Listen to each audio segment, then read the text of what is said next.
아침에 나로 주의 인자한 말씀을 듣게 하소서. 성도 여러분 안녕하세요. 화요일입니다. 오늘도 하나님의 은혜가 여러분들의 삶의 자리에 가득하기를 간절히 소망합니다. 말씀 한 곡 봅니다. 욥기 40장 6절부터 9절까지의 말씀을 제가 봉독해 드립니다. 그때 여호와께서 폭풍 우 가운데에서 욥에게 일러 말씀하시되 너는 대장부처럼 허리를 묶고 내가 내게 묻겠으니 내게 대답할지니라. 내가 내 공의를 부인하려느냐? 내 의를 내세우려고 나를 악하다 하겠느냐? 내가 하나님처럼 능력이 있느냐? 하나님처럼 천둥소리를 내겠느냐? 아멘. 다윗 왕이 자기의 이제 임종이 다가왔음을 느끼고 아들 솔로몬을 불러서 앞에 무릎을 꿇게 하고 마지막으로 유언을 합니다. 그 유언을 할 때 그 말씀을 보면 너는 대장부가 되고 라고 말해요. 대장부라는 그 단어의 뜻은 사내답고 씩씩한 남자라는 뜻입니다. 그 단어 그대로만 본다면 성경에서 가장 대장부다운 사람은 삼손일 거예요. 아마 헬라 신화에서 나온다면 헤라클레스지겠죠.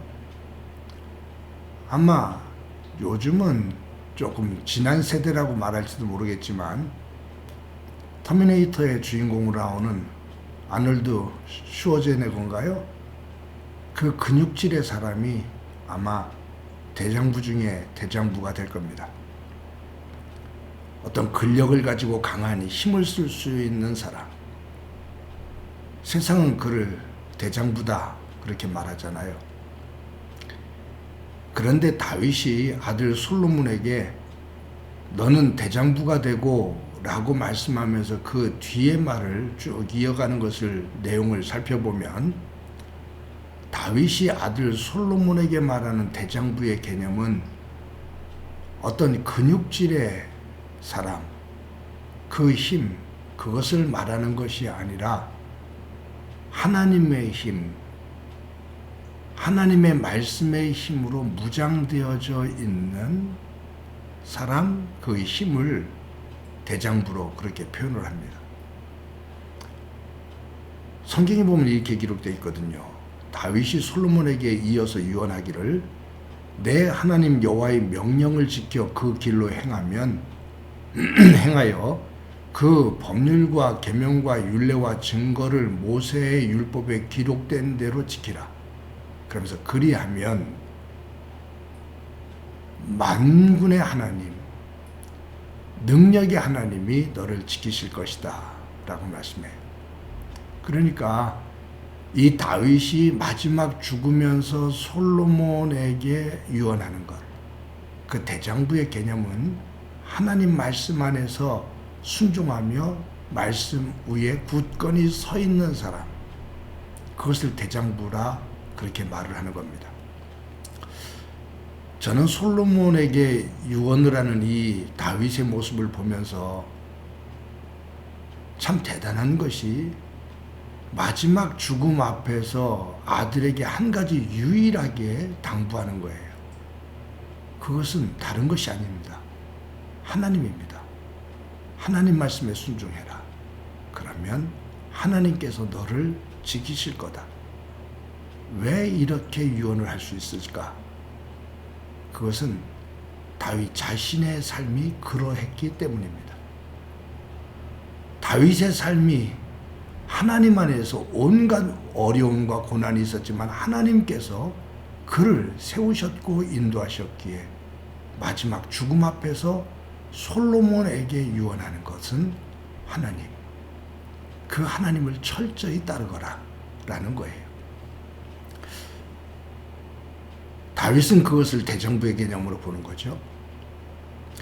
오늘 이 본문 가운데 7절에 보면 하나님께서 욥에게 너는 대장부처럼 허리를 묶고 내가 내게 묻겠으니 내게 대답할지니라. 여기서 하나님께서 너는 대장부처럼 허리를 묶고, 여기 대장부라는 단어가 나오잖아요.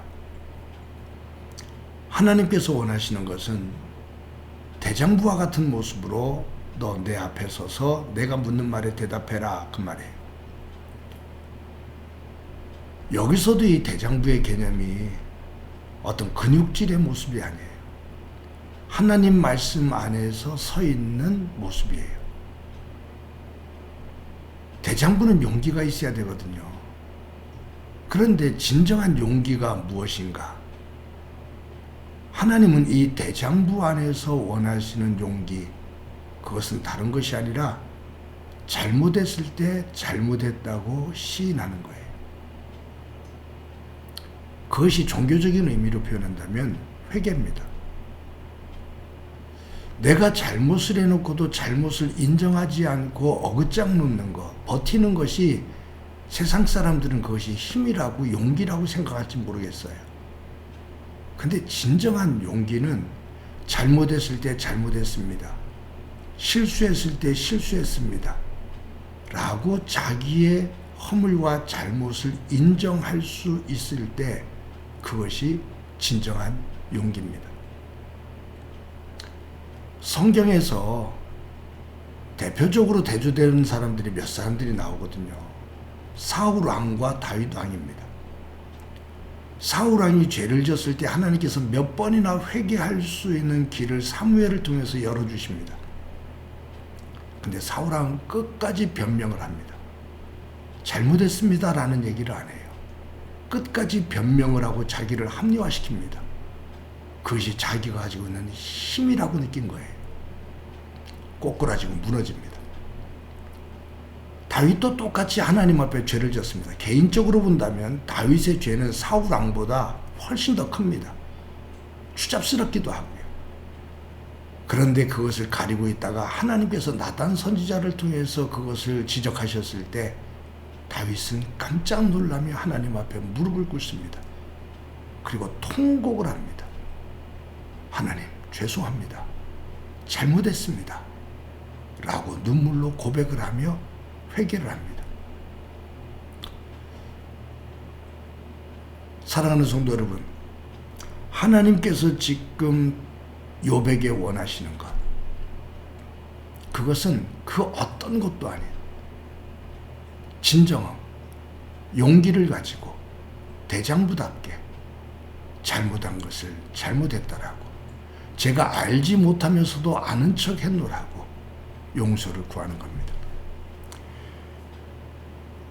내가 잘못을 잘못으로 인정하지 않고 자꾸 핑계를 대면서 합리화시키는 것, 어떻게 보면 그것은 만용이죠. 만용이라는 것은 날뛰는 거거든요. 미친 듯이 날뛰는 거거든요. 절제하지를 못하는 거거든요. 힘도 없고 용기도 없는데 용기가 있는 것처럼, 힘이 있는 것처럼 미쳐 날뛰는 겁니다. 그것은 진정한 용기가 아니다, 그 말이에요. 사랑하는 성도 여러분, 오늘도 하나님은 우리에게 너는 대장부처럼 허리를 동이고 라고 말씀합니다.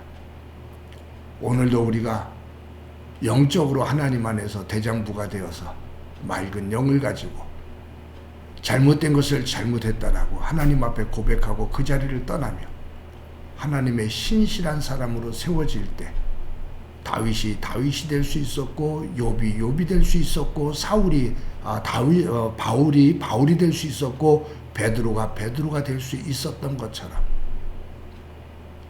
진정한 용기를 가지고 하나님 안에 서서 하나님께서 이끄시는 그 자리에서 주께서 다듬으시는 대로 변화되어져 하나님께서 쓰시기 원하실 때 그곳에서 쓰임받는 소중한 주의 사람들이 되어지기를 간절히 소망합니다. 한번 기도합니다. 하나님 안에서 우리의 허물이 드러나면 사울왕처럼 자꾸 변명하고 합리화시키기보다 다윗처럼 하나님 앞에 회개하며 그 자리를 떠날 수 있는 진정한 믿음의 용기를 갖는 저희들이 되도록 도와주옵소서. 요백의 너는 대장부가 되고 라고 말씀하고 계신데 저희들 영적인 대장부가 되어 맑은 영으로 하나님 말씀 앞에 순종하며 살아가는 저희들 되도록 은총 베풀어 주옵소서. 오늘도 영적인 대장부의 삶을 살기를 소망하며 예수님의 이름으로 기도드립니다. 아멘.